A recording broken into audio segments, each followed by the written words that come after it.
Buenas noches. Personalmente, nosotros cuando estamos aquí en estos programas, y más en vivo, porque los programas cuando son grabados tienen sus ventajas y no, porque se pueden hacer correcciones, obviamente, no siempre. Cuando los programas son grabados, usted tiene que hacer correcciones, no necesariamente. Se graba en la mayoría de las ocasiones cuando los productores no tienen esa facilidad de estar moviéndose todos los días, además si el programa es semanal, y si es diario también, usted escoge si lo va a grabar o no. Y a veces es la coordinación existente entre el canal y el productor. Son muchas cosas que tienen que coincidir, pero nosotros hemos decidido hacerlo así, en vivo, porque tenemos un pluriempleo. Entonces el pluriempleo no nos deja, aunque es muy forzoso hacerlo durante el proyecto que tenemos todos los domingos tiene unos 20 años en vivo todos los domingos a las 10 de la noche, y este tiene alrededor de unos 13 años en vivo también. Hay que tener deseo, voluntad, ánimo, sentirse anímicamente bien, que todos los días uno no está anímicamente bien. Pero nosotros lo hacemos con todo el deseo y la voluntad del mundo. Además vivimos de esto, no de tomar este micrófono y ponernos a decir lo que nos dé la bendita gana. No. Nosotros hacemos el esfuerzo de que nadie se sienta mal. Es verdad que nosotros no somos una papeleta de 2.000 pesos, que a veces salen falsas. Y no somos una papeleta de 2.000 pesos para que lo que nosotros comentamos aquí que le guste al otro. Pero sí el propósito es de edificar al que nos distingue, al que nos da la oportunidad de dedicar un tiempecito de tantos programas, esa programación tan larga que hay en las parrillas de los medios televisivos, aquí, allá y acullá, y que alguien, un ciudadano, se dedique a vernos. Eso es una distinción. Nos dignifica que nos dediquen 2, 3, 4, 5 minutos. Y el propósito es ese, edificar, y que el que nos está viendo se sienta a gusto. Nosotros tenemos el gusto de que hay gente que nos ha seguido desde el inicio, y eso mismo que nos han seguido desde el inicio, hay cosas que yo digo que no les gustan. No me gustó eso que tú dijiste anoche. Obviamente, sin faltarme el respeto, pero no aquellos que han dedicado a ver, no es que les gusta todo lo que yo digo tampoco. No. Pero el propósito es ese, edificar a los que nos distinguen viéndonos. De entrada, debo decirle que anoche mencionábamos, y toda esta semana después de la renuncia de la destitución de Macarrulla, fíjense que estoy cruzado, como dice el merengue, de la destitución de Furcal, nosotros decíamos, y ahorita antes de entrar al programa hablaba con un amigo de que Furcal, de que Macarrulla había tomado una licencia indefinida por las imputaciones que le hacen a su hijo, que es su hijo quien hizo lo que supuestamente hizo, pero mencionan a Macarrulla. Oiga, el hijo fue el que hizo lo supuestamente por la cual está imputado, y entonces a Macarrulla que lo mencionan. Entonces, ¿qué pasa? Que Macarrulla, con el rum, el ruido, nada, tomó una licencia indefinida, y decíamos, ¿hasta dónde es que va a ser esa licencia indefinida? Porque todos sabemos la gran cantidad de imputados que tiene este caso. Un sinnúmero que no cabe en una sala para un juicio, y decíamos que podría ser la cancha de voleibol del Palacio de los Deportes, porque son muchos imputados, abogados, testigos, la prensa, que no caben. Entonces decíamos que eso se va a hacer largo, y que es muy posible que si Macarrulla llegaba al gobierno, podría ser en una posible reelección del presidente de la República, que cuidado. Y poníamos como ejemplo a Odebrecht. Mira, Odebrecht todavía está ahí con el asunto de Víctor de Arrúa, las apelaciones, el señor, ¿cómo se llama? Ángel Rondón. Eso no ha terminado todavía. Y eso tiene muchos años, tiene 3, 4 años ya. Entonces, ¿qué pasa? Que eso de Macarrulla, la licencia podría ser, uno no sabe si dura 3, 4, 5, 6 años, porque él se fue hasta que supuestamente pase el caso. Y decíamos, bueno, pero si él tomó una licencia indefinida, ¿por qué Furcar no la tomó? Porque Furcar fue destituido y puesto en un ministerio sin cartera, es decir, que él es funcionario. Y como él se ha acelerado o inteligentemente ha ido a la Cámara de Cuentas, o de Cuentos, no sé, porque esa es otra de Cuentos, esa cámara que está ahí, él va y dice que él quiere una auditoría. Ahora va al PETCA y dice, presenta su declaración jurada antes y después. Él va allá. Pero si el amigo Furcar, que creo que es correcto, no es que es incorrecto, si el amigo Furcar está preocupado, que ese es su derecho, de la situación que supuestamente se dice por la cual lo sacaron, pida una licencia. Porque Macarrulla lo está mencionando allá, que es al lío y se fue. Y usted es uno de los ministros principales del gobierno. Entonces, yo siendo el amigo Furcar, pido una licencia, presidente. Mire, con todo el respeto que usted me merece, le doy las gracias por haberme tomado en cuenta para ser ministro de Educación, pero más le agradezco que me haya destituido y me haya puesto en otro lugar. Mire, yo me voy para mi casa hasta que esto se aclare, para que usted vea que no es lo que se dice.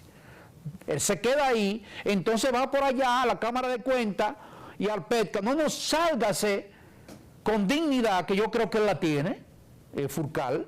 Mire, presidente, yo voy a pedir una licencia indefinida. Hasta que no se aclare eso, no me ponga en ningún sitio. No, él va al PETCA, va allí, que sí, que entonces Macarrulla se fue. Entonces, por cierto, eso lo decíamos anoche y antenoche. Por cierto, Macarrulla acaba de renunciar. Porque él se fue con una licencia. La licencia hasta que se resuelva. Alguien me escribió ahora mismo y me dice, pero fue del partido, de que no, él no es miembro del partido. Él es un colaborador, uno de los hombres armadores del proyecto presidencial Abinader. Es uno de los hombres importantes de ese proyecto, llega al gobierno y toma una posición de gran relevancia. Entonces, ¿qué hace él? Él renuncia definitivamente al puesto. Aquello era indefinido, una licencia hasta que se acabe el caso. Él renuncia, dirá, voy a renunciar.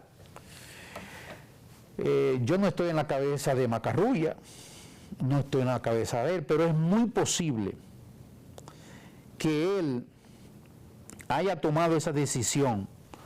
Digo yo, cuando él presente esa renuncia, al cumplirse los 2 años, pactado con el presidente Abinader, dice aquí pactados, parece que él pactó por 2 años con Luis Abinader. Oiga,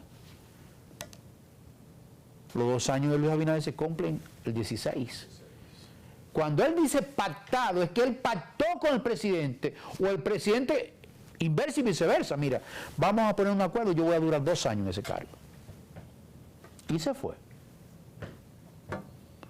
¿Por qué el amigo Furcar, los buenos asesores que él tiene ahí, por qué no le dice Furcar, haz lo que hizo Macarrulla?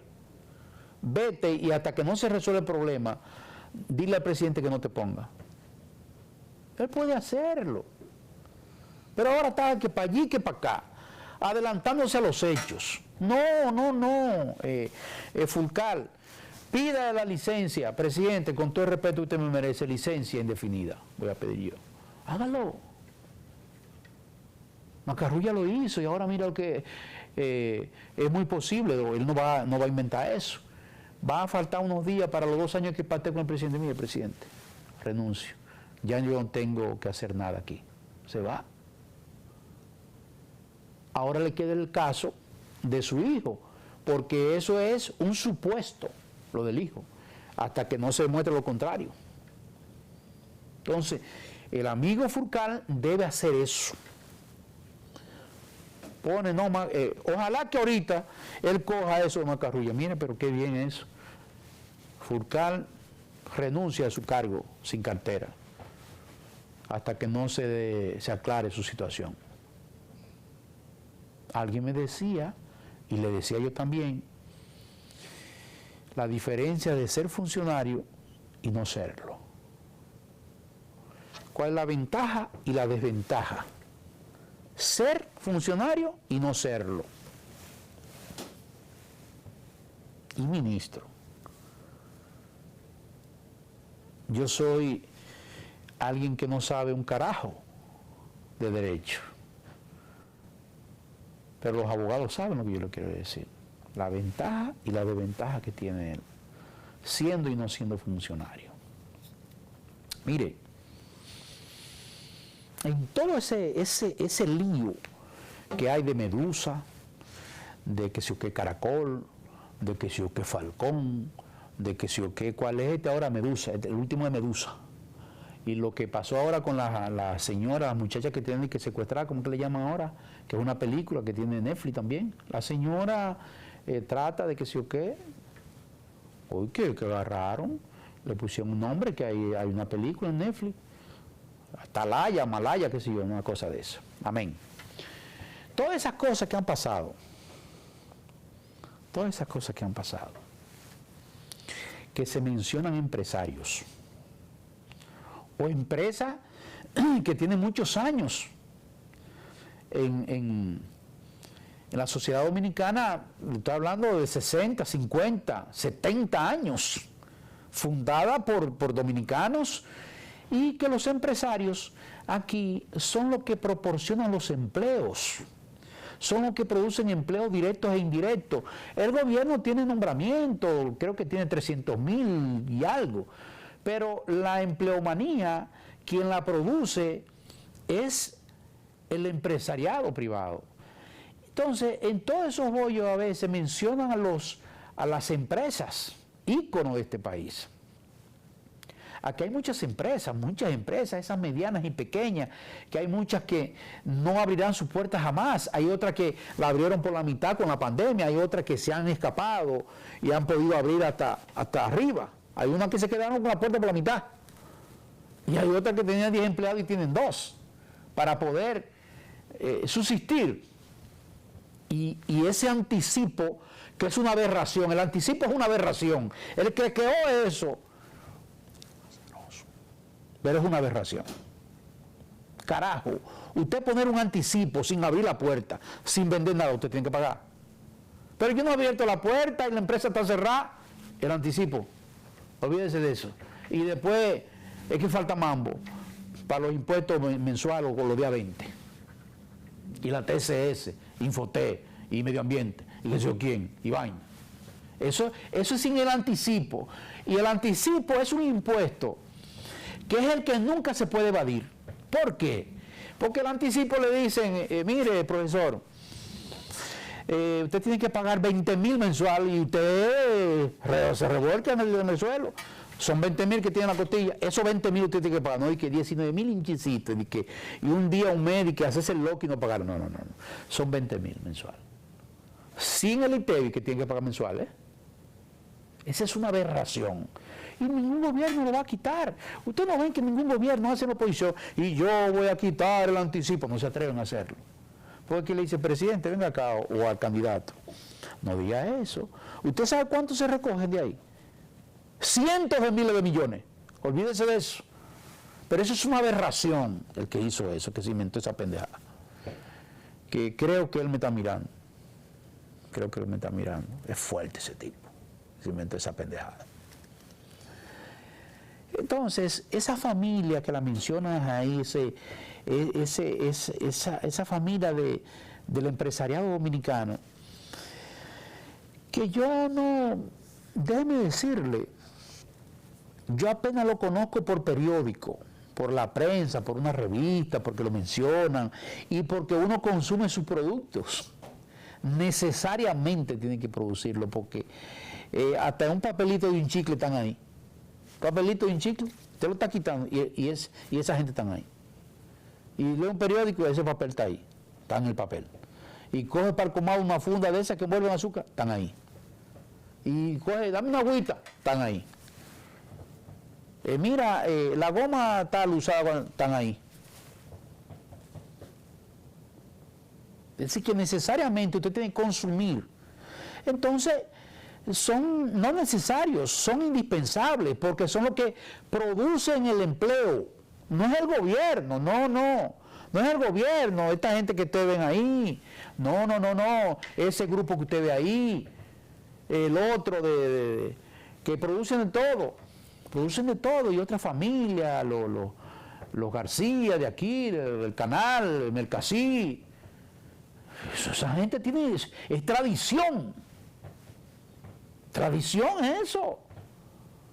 Entonces, cuando yo veo que se menciona a esa gente, ¿qué hago yo? Yo no lo estoy defendiendo, porque ojalá yo tenga todos los anuncios de esas empresas aquí, yo no los tengo ni los conozco por periódico, y a veces me dicen, mire, eso es uno de los dueños.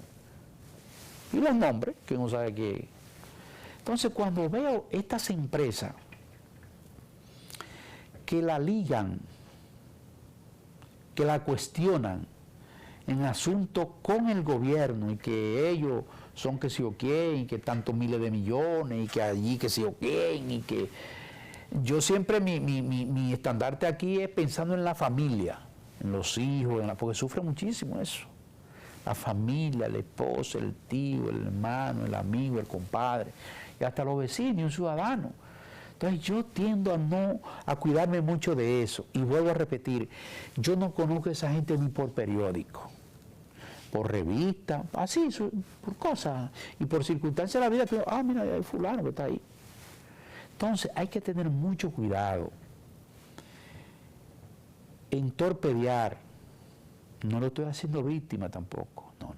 Pero hay que tener cuidado, ser prudente, ser consecuente en coger esas empresas por un asunto de revanchismo o porque usted cree también, porque es posible que aquel que hace el comentario es porque cree que están haciendo diabluras, pero uno no puede coger esa familia, esas empresas y darle cajetazo como le dan un zambá, que todo el mundo le da y se queda callado. Un zambá es eso. Entonces, ¿qué pasa? Le está dando una pedrada, un palo y el zambá callado. Un zambá es cuando lo ponen en la finca de arroz y esas cosas para que los pájaros se vayan y se asusten. Entonces, un zambá todo el mundo le da. Entonces, usted no puede coger esa familia, esa empresa como un zambá y darle por todos lados sin pensar, porque usted cree, porque usted considera, porque usted vio en las redes, porque aparece, porque aquí aparece de todo. Entonces, coger, vuelvo y repito, esa familia que produce empleo por todos los lados y que es una tradición y que hace un gran aporte al país, lo hacen y pagan sus impuestos y se la están jugando. Sí, se la están jugando. Entonces, de parte mía, yo respeto al que lo dice por allá, pues yo tampoco voy a acabar con aquel que lo dice, porque estamos en democracia. Pero este programa, los espacios, yo tengo, por ejemplo, que yo hago el sacrificio de salir, no voy a coger a esa familia que ustedes vieron ahí a decir de todo de ellos. No. Porque mire, usted calcula los empleos directos e indirectos que proporcionan esa familia, esas empresas, son miles. Usted dice, no, porque se ganan los millones de chanflín. Pero el sacrificio que hacen esas empresas, con impuestos y durante tantos años para mantenerse en baja y en alta, es mucho el sacrificio y jugándosela. Porque usted me va a decir, por ejemplo, que los RICE, yo no conozco los RICE.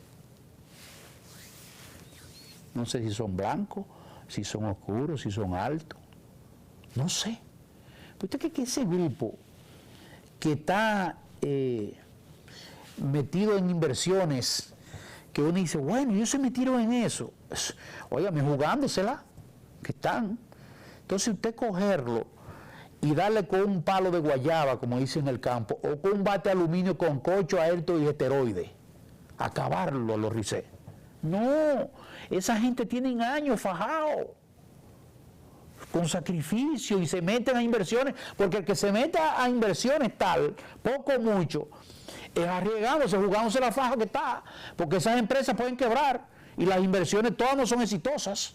Pero yo no puedo coger ese grupo y acabarlo. Cuando digo los RICE, para poner un ejemplo, yo no puedo poner esos grupos, esos que me dicen que son hermanos, y el papá, que sé yo, coger y darle con un palo, porque esa gente le proporciona a la sociedad dominicana empleos que uno no se lo imagina, y no lo conozco, ni tengo un anuncio, ni un avance, ni un cintillito, ni de Mercasí, ni de, ¿cómo se llama?, Corripio, ni de los García. Aquí, los García lo que me dan es el espacio, que se lo agradezco, pero yo no puedo acabar con esa gente, señores. Y el que lo hace lo respeto también, porque estamos hablando de nosotros aquí. El que lo hace, amén. Pero yo no voy a coger este espacio para acabar con una empresa de tantos años.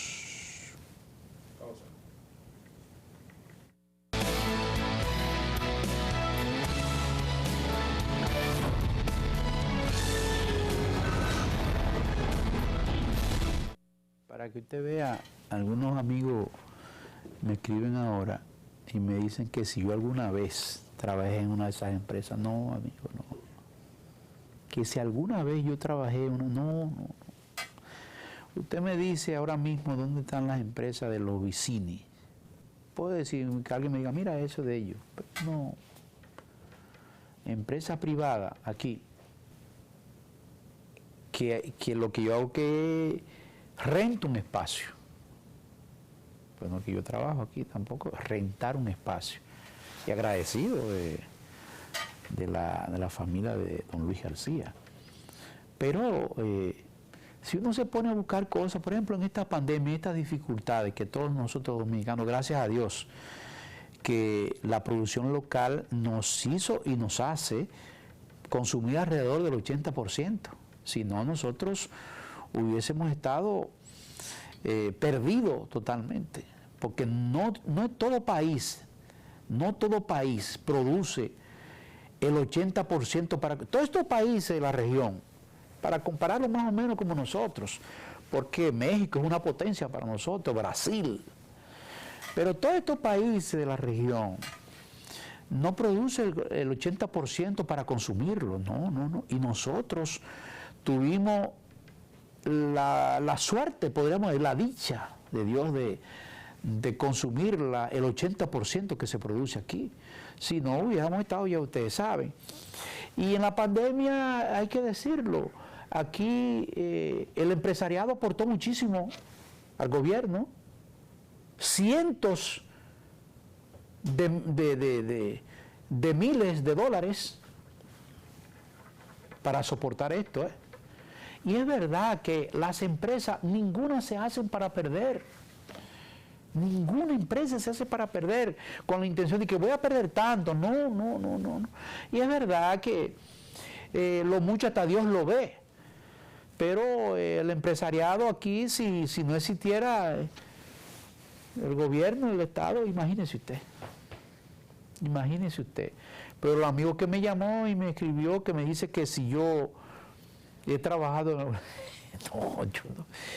Ojalá hubiese tenido un buen puesto, porque esas empresas pagan buenos salarios también. Pero no he tenido la dicha. Fíjese que ya hice ese comentario ahorita. Y dos amigos me escribieron que si yo alguna vez he trabajado en una de esas empresas. Yo he trabajado en esas empresas. Yo estoy hablando cosas que son reales. No, yo estoy hablando cosas que son evidentes, porque lo que yo estoy diciendo es verdad. Eso es verdad. Y la familia García aquí. Y usted sabe los años que tiene Luis García y su familia con el viejo que murió, que en paz descanse, trabajando, señores. Eso es una cosa increíble. El viejo el papá de los dueños de este canal, lo conocí una vez allá en la Ferretería Americana. Tenía más de 80 años, delgadito, siempre lo veía. más de 80 años y pico o más.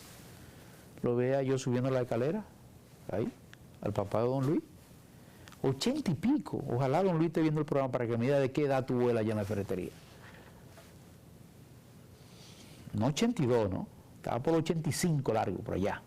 Y el viejo iba allá a chequear. Ojalá don Luis me diga. Le voy a preguntar ahorita.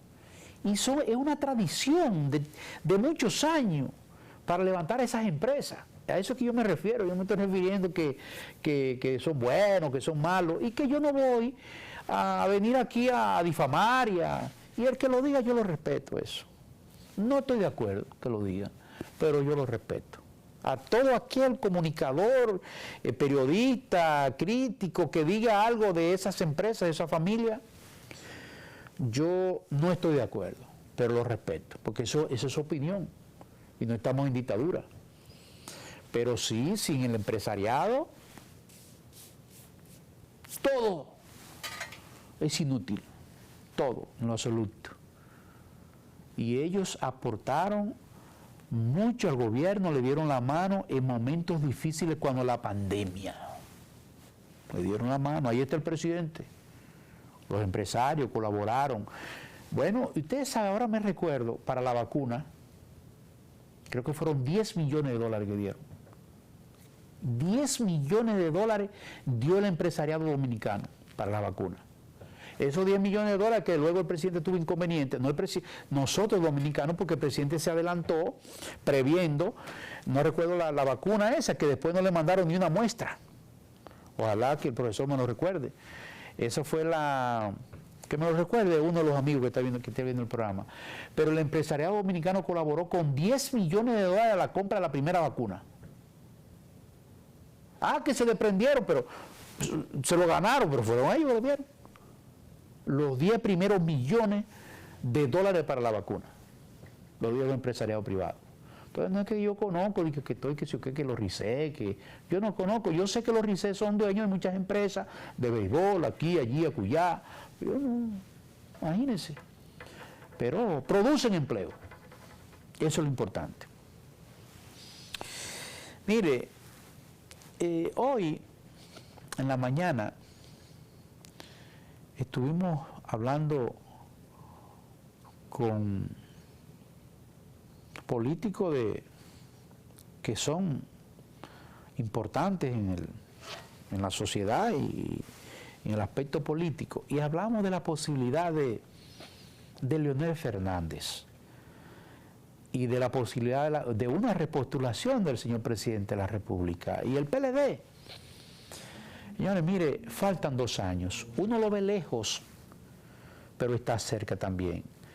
Y me preguntaba alguien que cómo yo veo a Leonel Fernández y al presidente. No me hablaron del PLD, porque el PLD es una realidad. Sin el PLD aquí, imagínense. No es que, pero el PLD está ahí y es una plataforma que es muy difícil de usted destruirla, es muy difícil. Y yo le decía que es Leonel Fernández y que cíclicamente, que lo he dicho muchas veces, se le ha dado una situación a favor de él como opositores, no a favor de la población, porque lo que está pasando el presidente de la República somos nosotros, el gobierno, somos nosotros los dominicanos. Y nadie desea que el presidente, que su gobierno se vaya a pique, porque si el presidente se va a pique con su gobierno, somos nosotros. Pero las posibilidades de Leonel están ahí. Esa es una realidad, está ahí. Ahora, no es seguro. Él está en un... Leonel Fernández tiene... Ellos dicen los dos que están empatados con el gobierno, con Luis Abinader, el PLD. Pero Leonel Fernández,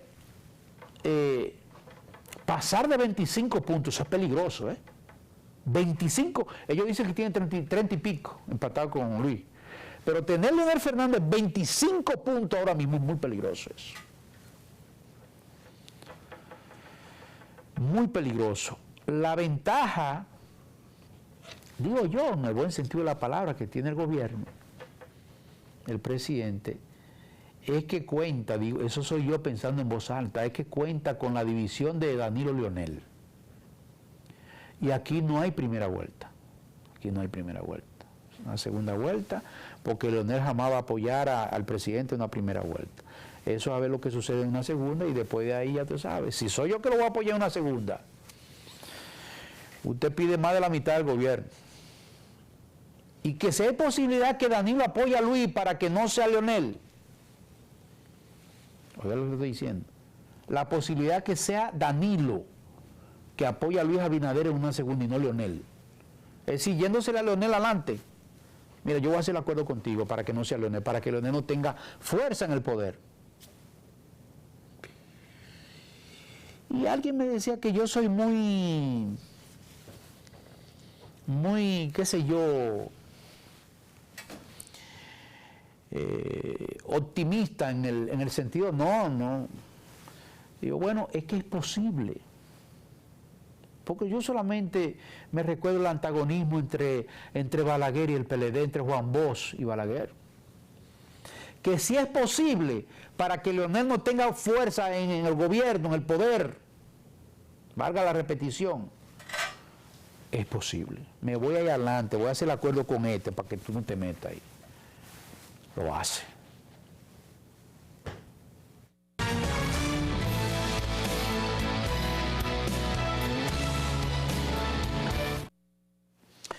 Ya para cerrar el programa, lo que me queda decirle es que cada presidente tiene su estilo. Buenas noches.